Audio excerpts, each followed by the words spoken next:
10일월이면요 미 의회 보고서 나옵니다. 그 안에 대한민국이 어떤 평가를 받을지 지켜봐야 되겠죠. 반갑습니다. 김영은TV입니다. 미국에도 중국이 수단과 방법을 가리지 않고 침투를 했습니다. 중국도 참 간이 배 밖에 나왔다라고 생각을 하는데요. 백악관 정보투명성 태스크포스가요 17일 150쪽짜리 FBI 기밀 문서를 공개했습니다.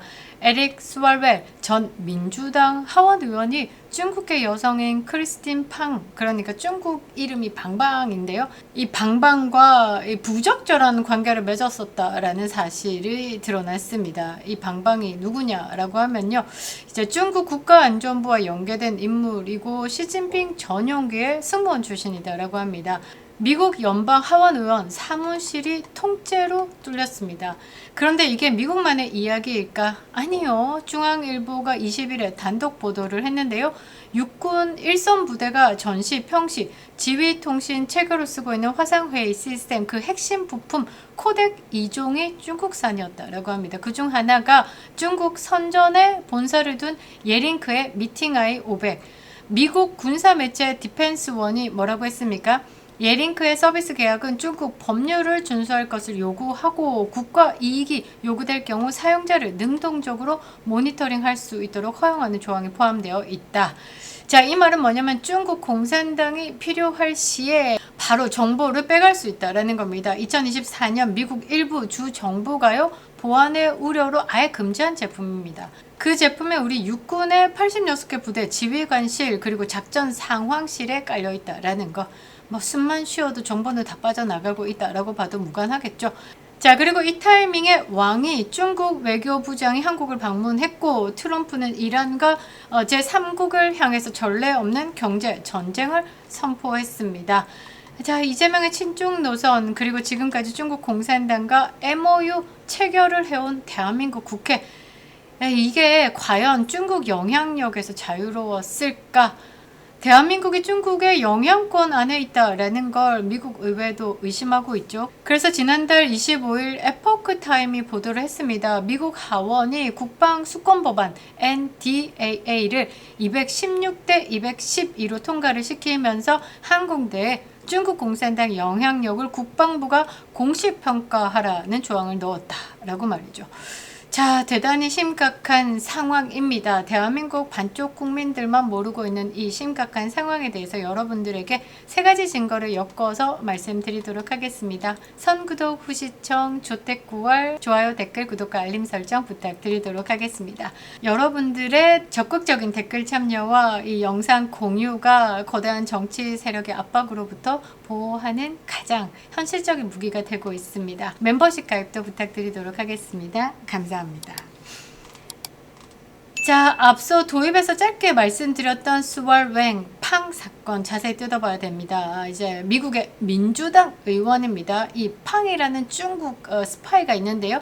이 스파이는 2013년도부터 FBI가 눈독을 들였던 인물입니다. 작전명 러스티 썸스. FBI가요 이 중국의 팡을 자기도 모르게 이중 간첩으로 활용을 하려고 했습니다. 그런데 조사 과정에서 오히려 팡이 얼마나 깊숙이 미국 정치권에 들어와 있는지가 드러났다라는 거죠. 쉽게 말해서요, FBI가요 중국 여자가 있는데 이 여자가 이제 중국 스파이라는 걸 알게 된 거야.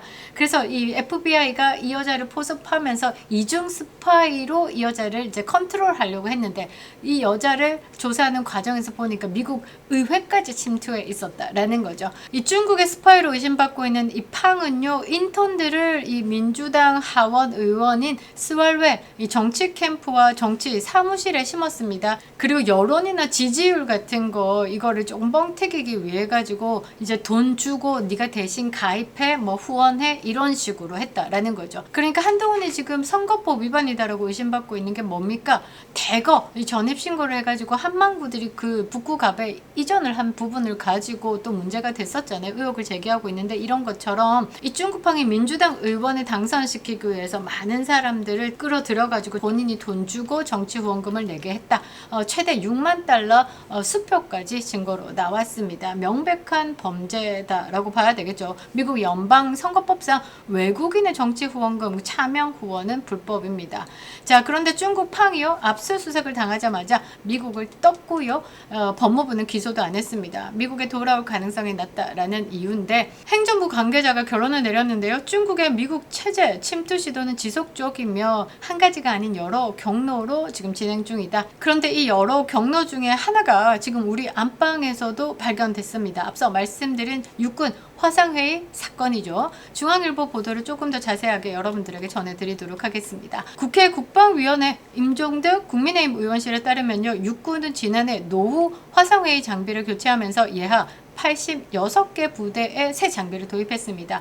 장비를 구성하는 11개 품목 가운데 아날로그 영상, 음성 신호를요 디지털로 변환해가지고 전송하는 핵심 부품 코덱 2종이 중국산으로 확인됐습니다. 그중 하나가 중국 선전 본사의 예링크 미팅 i500이었다라는 거죠. 이 화상회의 장비가 어디에 쓰이냐 보니까요. 각 부대 지휘관실, 회의실, 작전 상황실, 그러니까 작전 회의와 상황 관리, 지휘 통제에 쓰이고 전군의 화상 회의망 VTC와도 연동이 되어 있었다라는 거죠. 그 말은 전시든 평시든 주요 군사 정보가 이 시스템을 타고 오고 갔다라는 겁니다.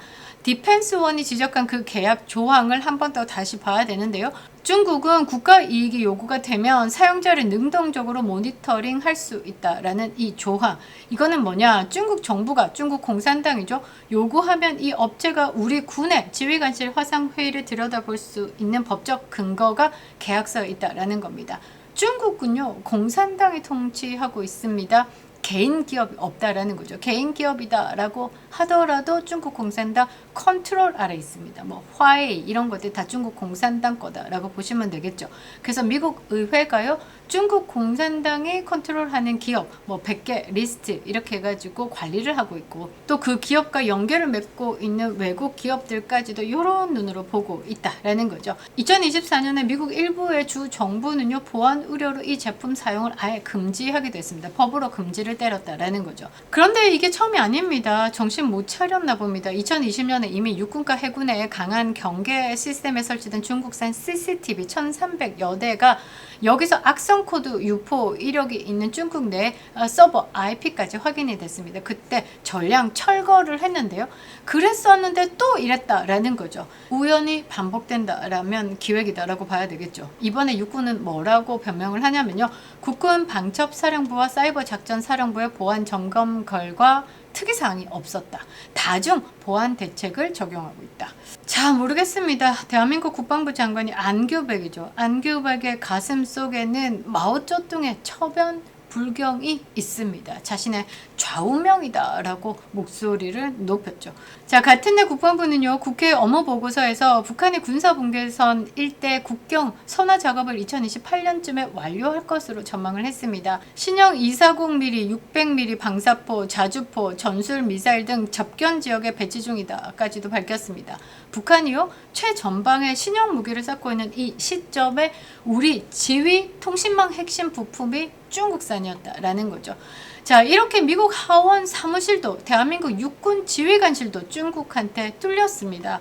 그러면 미국이 지금 이 상황을 그냥 두고 보고 있을까? 아니다라는 거죠. 미국 하원이 7월에요, 국방 수권 법안을 216대 212로 통과를 시켰습니다. 1조 1,500억 달러 규모의 이 법안에 헤그세스 전쟁부 장관더러 한국 내 중국 공산당의 악의적 영향력이 미국 국방에 미치는 악영향에 대해서 그 위험에 대해서 11월 말까지 평가해서 의회에 보고하라라는 조항을 넣습니다.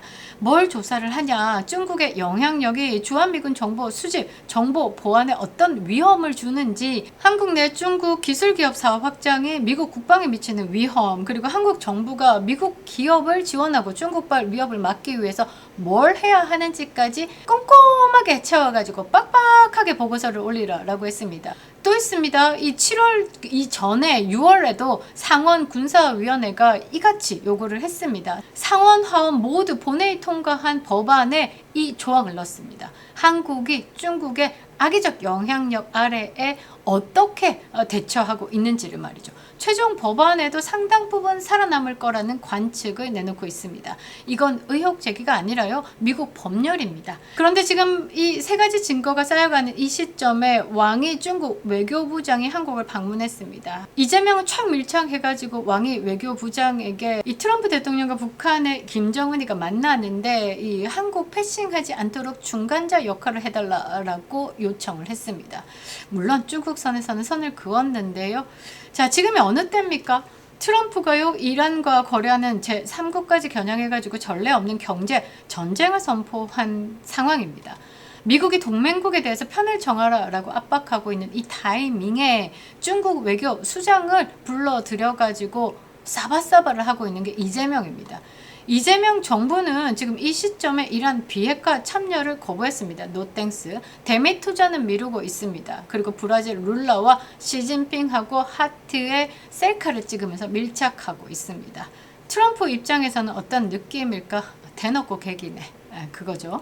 자, 여기서 하나 더 짚어야 되는 게 대한민국 국회는 이미 한중 의원 연맹이 있습니다. 한국과 중국의 의원이 연맹을 맺는다. 중국의 의원이 어디 있습니까? 중국은 공산당. 서열 1위가 시진핑입니다. 그 나머지는 다 거수기죠. 그런데 그런 중국 공산당과 의원 연맹을 맺고 있다라는 건 뭐냐? 그냥 중국하고 짜미짜미 됐다라고 밖에 볼 수 없죠. 중국 공산당과 MOU를 체결해 온 지금 대한민국 국회가 과연 중국의 영향력에서 자유로웠을까? 미국 하원에 사무실도 뚫렸습니다. 미국은 150쪽 문서로 낱낱이 까발리고 있고요. 국방수권법으로 한국까지 수사 대상에 넣겠다라고 못 박았습니다. 우리 육군은 지휘관실 코덱이 중국산이어도 특이사항이 없다라고 중국을 실드치고 있습니다. 11월이면요, 미 의회 보고서 나옵니다. 그 안에 대한민국이 어떤 평가를 받을지 지켜봐야 되겠죠. 대한민국은요, 지금이 절체절명의 위기 상황입니다. 민계는요, 기록상 고대 중국 춘추시대부터 시작됐습니다. 기원전 5세기 무렵부터 등장을 하는데요. 병법서인 36개 중에 31개로 공식화되어 있습니다. 2500여 년부터 시작된 중국의 유서 깊은 민계 전략이 미국뿐이었을까요? 한국은 안전했을까요? 김영윤TV였습니다.